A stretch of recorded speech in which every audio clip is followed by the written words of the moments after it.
자유로운 낭독 12번째 제5장 현실 적용. 이 책에서 내가 주장하는 원리들이 정부가 하는 여러 가지 일이나 도덕적 문제와 관련해서 조금이라도 도움이 될 수 있으려면 우선 사람들이 구체적인 현실 문제에 대한 토론의 기초로서 그 원리들을 더욱 폭넓게 받아들여야 한다. 내가 여기에서 구체적인 문제를 놓고 검토하는 것은 이런 원리들을 설명하기 위해서이지 그 원리가 어떤 결과를 낳는지 보기 위함은 아니다. 나는 이런저런 상황 가운데서 몇몇 경우만 골라 그 적용 문제를 따져볼 것이다. 그렇게 함으로써 이 책에서 내가 주장하는 두 개의 핵심 경륜이 지니는 의미와 그 한계가 좀 더 분명해질 것이다. 또한 그 둘 가운데 어느 것을 본받아 들여야 하는지 불투명해 보일 때 둘 사이의 균형을 취함으로써 올바른 판단을 내리는데 도움이 될 것이다. 첫째, 각 개인은 자신의 행동이 다른 사람의 이해관계와 해를 주지 않고 자기 자신에게만 영향을 미칠 때 사회에 대해 책임지지 않는다. 다른 사람의 눈에 어떤 사람의 행동이 불만스럽거나 옳지 않게 보일 때 당사자에게 이익이 될 수도 있도록 정당하게 의사를 표시할 수 있는 유일한 방법은 충고, 훈계, 설득 또는 상대해주지 않고 피하는 것뿐이다. 둘째, 다른 사람의 이익을 침해하는 행동에 대해서는 당사자가 당연히 책임을 져야 한다. 또 사회가 사회 전체의 이익을 보호하기 위해 필요하다고 판단하면 그런 행동에 대해 사회적 또는 법적 처벌을 가할 수 있다. 우선 다른 사람에게 손해를 입힐 때 또는 손해를 입힐 가능성이 있을 때만 사회가 간섭할 수 있지만 그런 간섭이 언제나 정당화될 수 있다고 생각해서는 결코 안 된다.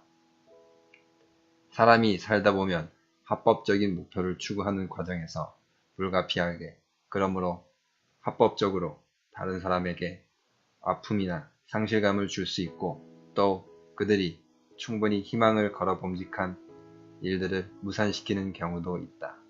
개인들 사이에 그런 이익의 대립이 생기는 것은 때로 옳지 못한 사회제도 때문일 수 있지만 어떤 제도에서든 그런 결과를 피할 수 없는 경우도 있다. 예를 들어 사람이 너무 많이 몰리는 직종이나 경쟁시험에서 성공을 거두는 사람, 그리고 서로 원하는 대상을 놓고 다툰 결과 선택을 받는 사람은 모두 상대방의 패배를 통해 그리고 상대방의 소득 없는 노력과 실망에 반해서 과실을 따게 되는 것이다. 그러나 모두들 인정하듯이 결과가 어떻든 각자가 이런 방식으로 자기가 원하는 목표를 방해받지 않고 추구하는 것이 인류 전체에게 이익이 된다. 달리 말하면 사회가 경쟁에서 진 쪽 편을 들어 결과를 무효로 처리할 수 있는 법적 또는 도덕적 권리는 가지고 있지 않다. 다만 경쟁에서 이긴 쪽이 사회 전체의 이익과 어긋나는 방법, 이를테면 사기나 위약 그리고 강압과 같은 방법을 쓴 경우에만 간섭할 수 있는 것이다. 다시 말하지만 상거래는 사회적 행위다. 누구든지 어떤 종류의 물건이든 대중을 상대로 팔게 되면 그 행위는 다른 사람들과 사회 일반의 이익에 영향을 끼친다. 그러므로 그 사람의 행위는 원칙적으로 사회의 법률적 관할 아래 들어간다. 한때 이런 이유에서 중요하다고 인정되는 모든 제품의 가격을 동결하고 제조 과정을 규제하는 것이 정부의 의무라고 생각하기도 했다. 그러나 이제 비록 오랜 투쟁의 산물이긴 하지만 생산자와 판매자에게 완전한 자유를 줄 때 가장 값싼 값에 가장 높은 품질의 물건을 살 수 있다는 사실, 물론 그들이 장소를 불문하고 소비자를 대상으로 평등한 자유를 향유할 수 있어야 한다는 단 한 가지 조건이 충족돼야 하지만 이런 인식이 널리 퍼지고 있다. 이것은 이른바 자유거래의 원리인데, 이는 지금까지 이 책에서 주장한 개인 자유의 원리와는 다른 근거에서 출발한다. 그러나 후자 못지않게 자유거래의 원리도 바탕이 대단히 튼튼하다. 거래 또는 거래 목적의 생산물에 대해 제한을 가하는 것은 당연히 자유를 구속하는 것이다. 그리고 자유를 구속하는 것은 그 자체가 나쁜 짓이다. 사회는 좋은 결과를 얻게 되리라는 자신감이 있을 때만 제약을 가하지만 기대한 대로 일이 되는 것은 아니다. 그래서 제약을 가하는 것은 좋지 않은 것이다. 그러나 개인 자유의 원리를 자유거래 속에서 명확하게 구현하기가 쉽지 않듯이 자유거래론을 둘러싸고 제기되는 여러 의문에 대해서도 분명하게 대답하기가 어렵다. 이를테면 불량품 사기를 방지하기 위해 공권력이 어느 정도로 규제하는 것이 좋을까? 위험한 작업장에서 일하는 사람들의 건강과 안전을 보호하기 위해서 고용주가 어느 정도 예방의 조치를 취해야 마땅할까? 이런 의문들은 사정이 다 같다면 통제하기보다 각자 알아서 하게 내버려 두는 것이 언제나 더 나은 결과를 낳는다는 사실을 상기시키면서 자유의 중요성에 대해 생각하게 만든다. 그러나 이런 목적에서라면 사람들을 통제하는 것도 필요하다. 그 원리상 이런 사실을 부인할 수가 없다. 반면 거래에 대한 규제에 관해서 이런저런 의문이 생기는데, 이런 것은 기본적으로 자유와 관련된 문제들이다. 예를 들면 이미 앞에서 언급했던 메인법 규정이나 중국에서 아편 수입을 금지시킨 것, 그리고 독약 판매를 제한하는 조치 등을 생각해 볼 수 있다. 말하자면 어떤 물건을 획득을 불가능하게 하거나 어렵게 만드는 모든 경우가 이에 해당한다. 이런 종류의 간섭은 허용될 수 없다. 생산자나 판매자가 아니라 구매자의 자유를 침해하기 때문이다. 이런 것 가운데 하나인 독약 판매와 관련해서 새로운 질문이 제기된다. 경찰의 기능이라는 것이 어느 선까지 확대될 수 있는가?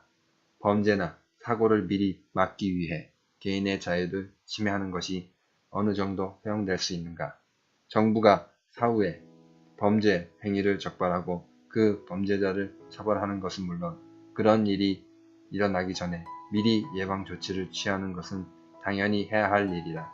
그러나 정부가 취하는 예방 조치는 사후에 처벌하는 것보다 남용되거나 개인의 자유를 위협할 가능성이 훨씬 크다. 왜냐하면 정당한 행위라 하더라도 인간을 대상으로 하다 보면 이런저런 형태의 잘못을 저지르기가 매우 쉽기 때문이다. 그렇지만 어떤 사람이 분명히 범죄를 저지를 것이라는 판단이 서는데도 실제 그런 일이 일어날 때까지 공권력이나 개인이 아무런 조치도 취하지 않는 채 그냥 방관한다는 것은 말이 안 된다. 그것을 막기 위해 어떤 식으로든 개입해야 하는 것이다. 만일 독약이 오직 살인행위로 용도로만 부여되고 사용된다면 그것의 제조, 판매를 금지하는 것이 당연하다. 그러나 선의를 가지고 유용한 목적으로 독약을 찾는 사람도 있을 것이다. 일률적으로 금지하는 것은 바람직하지 않다. 거듭 말하지만 사고를 방지하는 것은 공권력이 당연히 해야 할 일이다. 만일 공공기관에 근무하는 사람 또는 그 누구라도 어떤 사람이 위험한 것으로 알려진 다리를 건너려 하는 것을 본다면, 그리고 그 사람에게 위험을 알려줄 시간적 여유가 없다면 그를 붙들어 돌려 세운다고 해서 당사자가 자유를 심각하게 침해한다고 볼 수 없다. 왜냐하면 자유란 자기가 원하는 바를 하는 것인데 그 사람이 강물 속으로 떨어지기를 원하지 않을 것이기 때문이다. 그러나 그 다리가 위험하다는 확실한 증거는 없고 다만 위험한 일이 일어날 가능성만 있을 경우에는 자신이 위험에 빠질 수 있는데도 다리를 꼭 건너야 하는지 오직 당사자만이 판단할 수 있다.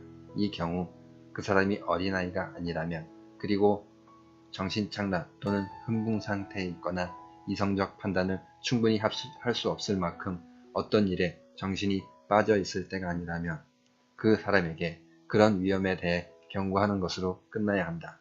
다리를 건너지 못하게 강제로 막아서는 안 되는 것이다. 독약 판매 문제를 놓고 어느 정도까지 규제를 해야 자유의 원리와 상충되지 않는지에 대해서도 비슷하게 생각할 수 있다. 예를 들어 어떤 약품이 위험하므로 주의해야 한다는 내용을 담은 딱지를 붙이도록 강제하는 것을 가지고 자유를 침해한다고 할 수 없다.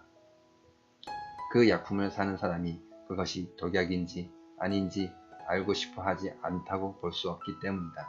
그러나 어떤 경우든지 항상 전문의의 허락을 받아야 한다면 그 약품이 꼭 있어야 하는 사람도 그것을 구매하는데 비용이 너무 많이 들고 때로 불가능하기도 할 것이다. 좋은 뜻으로 독약을 하고자 하는 사람의 자유를 침해하지 않으면서 그것을 이용한 범죄를 막을 수 있는 유일한 방법은 벤담이 잘 말했듯이 사전에 법적 증거로서 구성 요건을 갖춘 증거를 제시하도록 하는 것이다. 계약을 둘러싸고도 비슷한 상황이 벌어진다. 계약을 맺을 때 법에 따라 계약 이행의 조건으로 서명, 증인의 입회 등과 같은 몇몇 형식적인 절차를 밟도록 요구하는 것은 흔히 있는 일이고 또 그렇게 하는 것이 옳다. 그렇게 해야 나중에 분쟁이 일어나더라도 계약이 실제로 이루어졌다는 증거가 되고 그 과정에서 법적으로 문제가 될 것이 없다는 사실을 입증할 수 있기 때문이다. 아울러 가짜 계약은 물론 발각되면 그 효력이 발휘될 수 없는 상황에서 계약이 이루어지는 것도 막을 수 있는 것이다.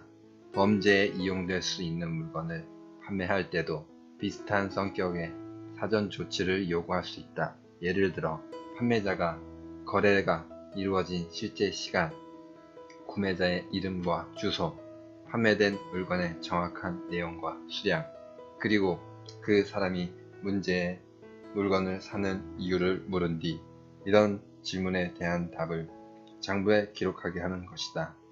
의사의 처방전이 없을 경우 제3자가 함께 있어야 살 수 있도록 하는 것도 하나의 방법이다.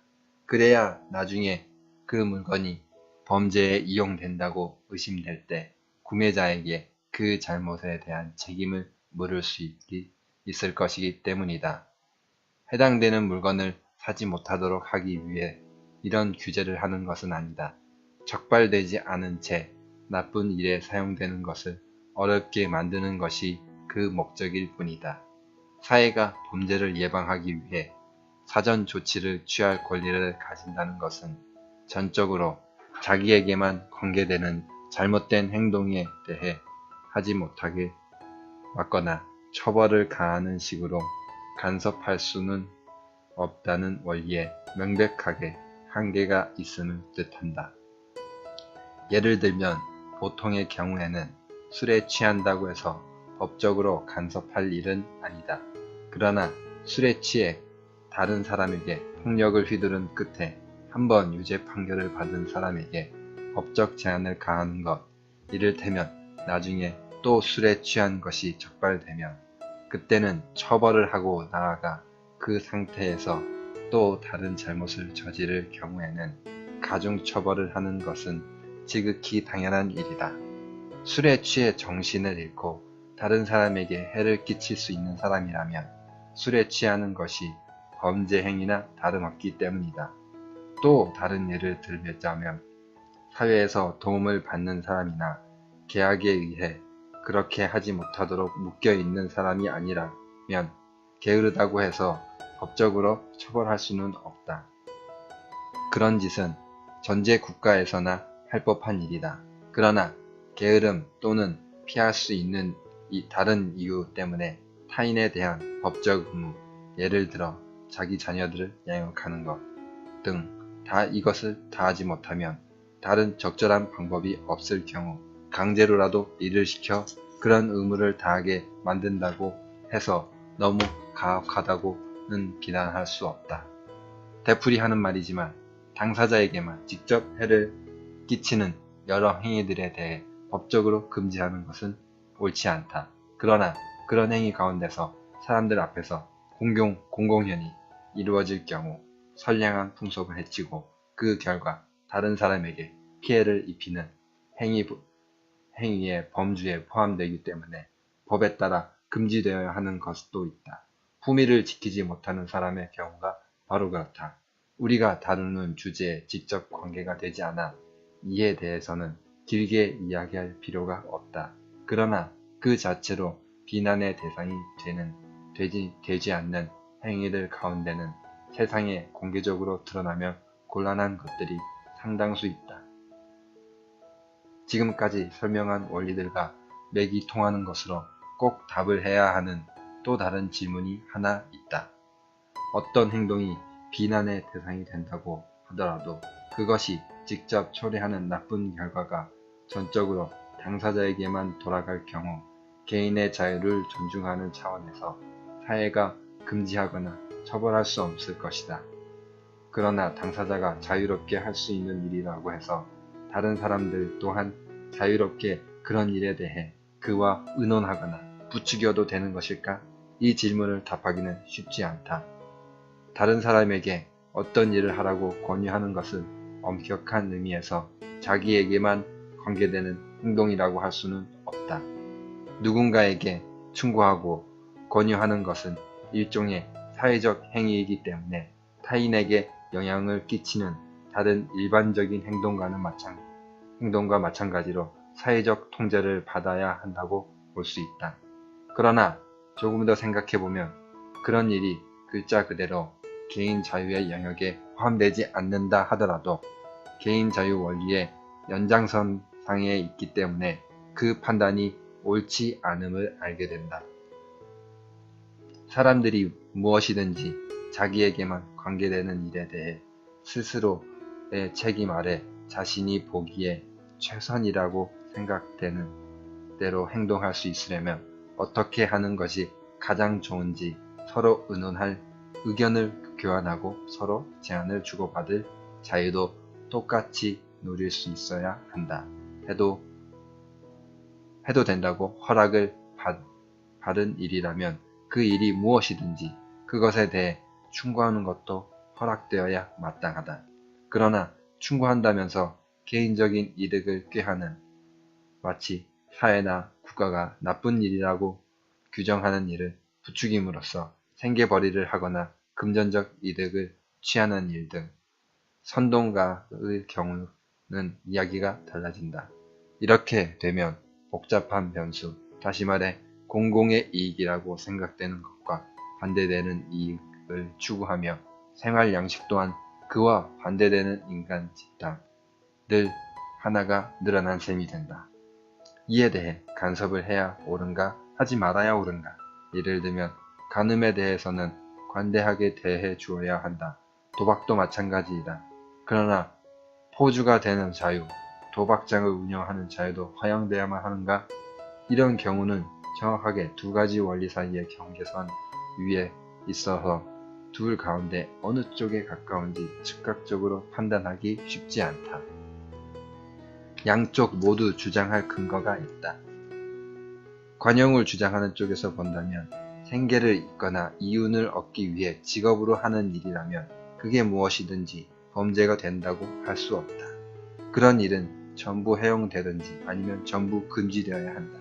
지금까지 우리가 주장해온 원리가 옳은 것이라면 사회가 글자 그대로 사회가 한 개인에게만 관계되는 일에 대해 무엇이든지 잘못된 것이라고 결정할 권한을 가지고 있지 않다.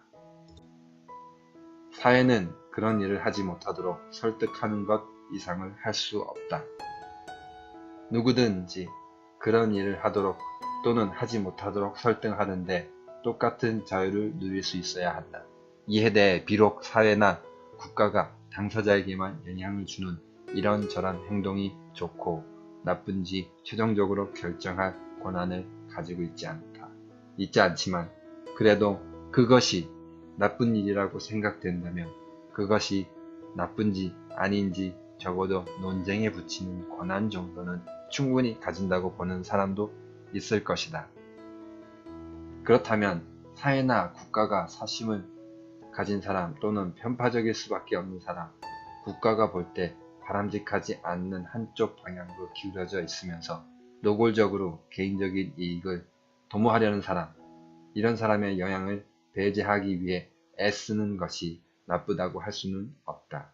경우에 따라서 이기적인 목적으로 선동하는 사람들의 영향에서 벗어나 스스로의 판단에 따라 현명하든 어리석든 최대한 자유롭게 각자 선택하도록 허용한다고 해서 특별히 잃을 것도 손해볼 것도 없다고 주장할 수도 있겠다. 그래서 비합법적 놀이를 조장하는 규정은 분명 잘못된 것이지만 누구든지 자기 집이나 상대방 집 또는 자기들이 출제해서 만들고 회원과 방문객들에게만 개방되어 있는 장소라면 어디에서든지 자유롭게 도박을 할 자유를 누려야 하지만 공공 도박장은 허용되어서는 안 된다고 말할 수 있을 것이다.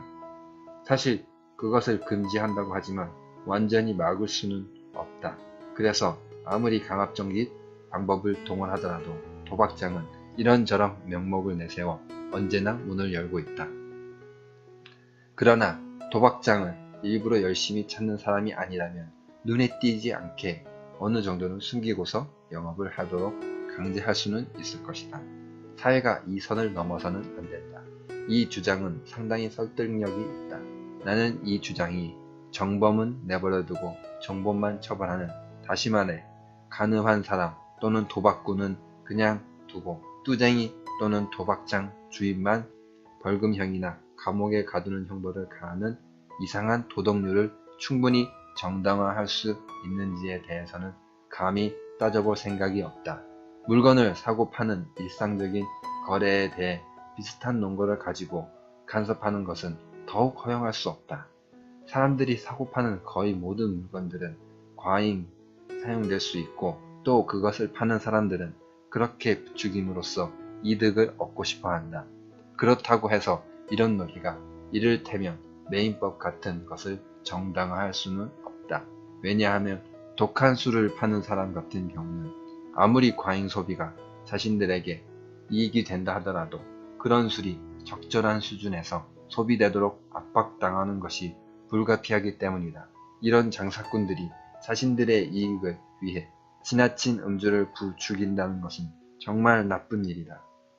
따라서 국가가 그들에게 제약을 가하는 것은 정당한 일이고 또 그러다 보니 개인의 합법적인 자유를 어느 정도 침해하는 것도 어쩔 수 없는 일이다. 여기에 덧붙여 이런 질문을 제기할 수 있다.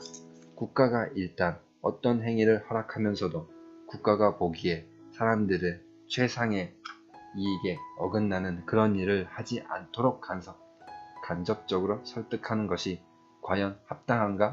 예를 들어 술을 마시려면 돈이 많이 들게 하거나 판매하는 장소에 술을 제한함으로써 술 구입을 어렵게 만드는 것이 잘하는 일일까? 현실적인 다른 문제, 모든 문제들과 마찬가지로 여러 상황을 구별할 필요가 있다. 그저 주류 구입을 더 어렵게 하기 위해서 세금을 부과하는 것은 술의 소비를 전면 금지하는 것과 단지 정도만 다를 뿐이다. 따라서 전면 금지가 정당하지 않다면 그것도 정당하지 않다고 볼 수 있다. 술을 구입하는 비용을 올리면 오른 만큼 수입이 늘지 않는 사람은 술을 사지 못하게 가로막는 것이나 마찬가지이다. 이는 다시 말하자면 특정 취향을 가진 사람에게 처벌을 가하는 것이나 다름없다. 누구든지 자기가 번 돈으로 국가와 사람에 대한 법적, 도덕적 의무를 다한 뒤에 그 나머지로 자신이 원하는 쾌락을 위해 자기 나름대로 돈을 쓰는 것은 전적으로 개인적인 문제이므로 그 사람의 판단에 맡겨야 한다. 이런 논리가 국가 수입을 늘리기 위해 술을 특별과세 대상으로 삼는 것을 비난하는 것처럼 보일 수 있다. 그러나 재정을 유지하면서 과세가 절대 필요하다고 대부분의 나라에서 과세의 상당 부분을 간접세로 충당해야 한다는 사실을 기억하지 않으면 안 된다. 그러나 국가가 특정 소비 물품을 사용하는 사람에게 처벌을 가하는 것, 어떤 사람에게는 그 사용을 금지하는 것이나 다름없을 것이다. 이런 것은 어쩔 수 없다.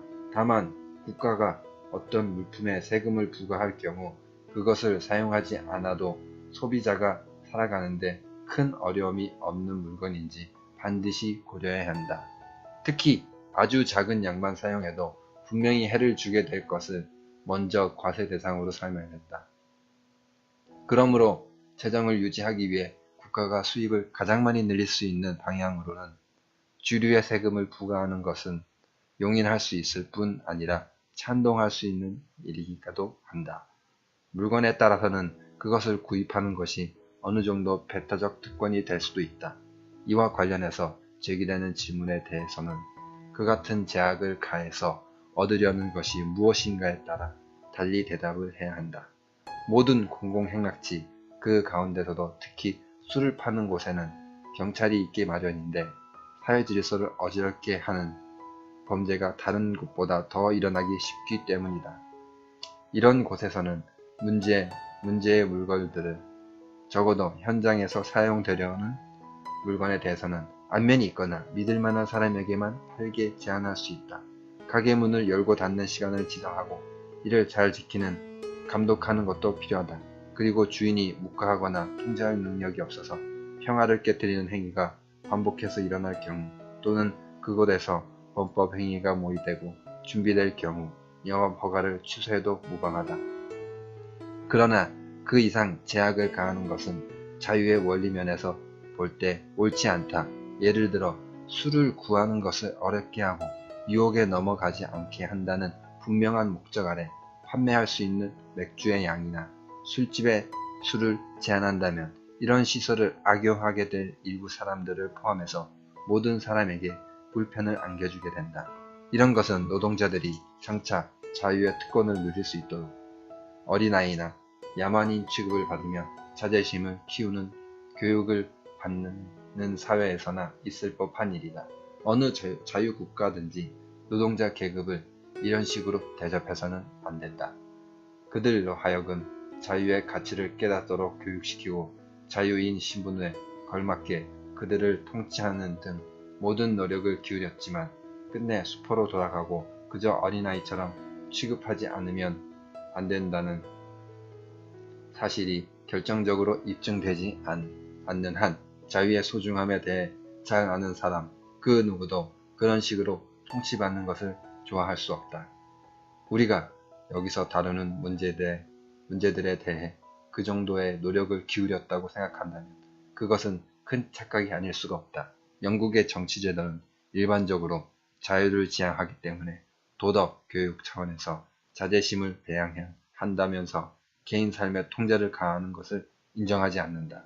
그러나 이 나라의 법과 제도가 큰 혼란에 빠져 있다 보니 독재 정부 또는 온정주의라고 불리는 정치체제에서나 가능할 일들이 우리 주변에서 발생하고 있다. 이 책의 앞부분에서 이미 지적했듯이 개인 자신에게만 관계되는 문제에 대해서는 개인의 자유가 보장되어야 한다. 이 말은 여러 개인이 모였을 경우에도 적용된다. 즉, 오직 그들 자신만 관계되는 문제에 대해서는 상호 동의에 따라 역시 그들의 자유가 보장되어야 한다. 이렇게 모인 모든 사람들의 생각이 처음 그대로 바뀌지 않으면 별 문제가 될 것이 없다. 그러나 불가피하게 변화가 생길 것이므로 그들에게만 관계되는 일이라 하더라도 상호 계약을 맺는 것이 필요하다. 그리고 일단 그런 계약을 맺으면 그것을 지켜야 한다는 것은 원칙이다. 그러나 모든 나라에서 이런 일반 원칙에 어느 정도 예외를 두고 있다. 제3자 권리를 침해하는 계약에 대해서는 준수할 의무가 없는 것이 기본이고 자기 자신을 해치는 계약은 그 의무를 준수할 필요가 없다고 명시하는 경우도 있다. 영국을 포함해 문명이 가장 앞선 나라들에서는 예를 들어 자신을 노예로 팔아야 하거나 팔리도록 허용하는 계약은 무효이고 법적 구속력이 없다. 법이나 여론에 의해 강제할 수는 없는 것으로 간주한다. 자신의 운명에 대해 스스로 결정을 내리는 것을 가로막는 이유는 자명하다. 이런 극단적인 예를 통해 그것이 더 잘 드러난다. 다른 사람이 문제되지 않는 한 개인의 자발적인 행동에 간섭해서는 안 되는 이유는 바로 그 사람의 자유를 지키기 위해서이다. 그가 자발적으로 무엇인가 선택했다는 것은 그 일이 자기에게 바람직한 또는 적어도 참을 만한 것이었기 때문이다. 그가 최선이라고 판단한 수단을 동원해서 그 그 목적을 추구하는 것이 당사자에게 큰 이익을 준다는 사실의 증거가 된다. 그러나 자신을 노예로 파는 것은 자유를 포기한다는 말이다. 한번 이렇게 하고 나면 나중에는 다시 자유를 누릴 수 없게 된다. 그 결과 이는 자신을 팔아버리는 행위도 허용해주는 원리, 즉 자유의 목적을 본인 스스로 부정하는 것이나 다름없다. 그 사람이 이제 더 이상 자유롭지 못하기 때문에 본인이 자유 상태에 있을 때 누리는 이점을 향유할 수가 없다. 자유의 원칙이 자유롭지 않은 자유까지 허용하지 않는다. 자유를 포기할 자유는 허용하지 않는 것이다. 극단적인 얘기긴 하지만 자유의 원칙이 현실에서 적용될 때 삶의 필요에 의해 어디서든지 그 한계가 설정될 수밖에 없음이 분명히 밝혀졌다. 네, 오늘 오랜만에 자유론을 녹화해서 올렸는데요. 지금 사실 얼마 전에 컴퓨터 고장이 나서 컴퓨터를 좀 바꿨어요. 노트북에서 데스크탑으로. 그래서 아마 지금 녹음되는 음질이 조금 다르게 들릴 수도 있을 것 같아요. 아마 이게 좀 잡음이 좀 없는 것 같아요. 그래서 앞으로는 이 마이크로 해서 이렇게 낭독을 해서 올리도록 하겠습니다. 지금 자유론을 제가 약 거의 다 읽어왔는데 몇십 페이지 남았나? 책 자체 내용만으로 본다면 얼마 안 남았네요. 212페이지까지 한 20페이지 정도 이제 마지막이 될 것 같고, 다음에 이어서 또 다른 책을 낭독을 해보도록 하겠습니다. 네, 감사합니다.